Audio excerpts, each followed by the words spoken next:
માં ચામુંડા દેવીનો અવતાર શક્તિના મહાન સ્વરૂપોમાંથી એક માનવામાં આવે છે. પૌરાણિક કથાઓ અનુસાર એક વખત ધરતી પર ચંડ અને મુંડ નામના બે ભયંકર અસુરોનો આતંક વધ્યો. તેઓ દેવતાઓને પરાજિત કરી સ્વર્ગ પર કબજો જમાવા લાગ્યા. દેવતાઓના દુઃખથી પૃથ્વી કંપી ઉઠી અને બધા દેવો માં દુર્ગાની શરણમાં ગયા. માં દુર્ગાએ અસુરોનો નાશ કરવાનો સંકલ્પ લીધો.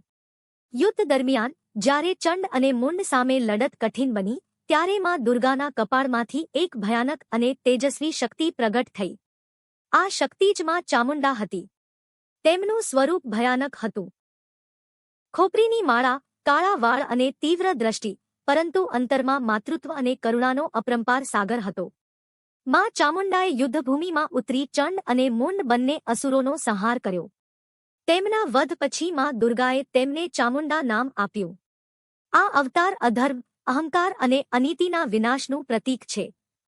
માં ચામુંડાની પૂજા કરવાથી ભય દૂર થાય છે, આત્મબળ વધે છે અને દુષ્ટ શક્તિઓનો નાશ થાય છે. તેઓ શક્તિ, રક્ષા અને ન્યાયની દેવી તરીકે શ્રદ્ધાપૂર્વક પૂજાય છે.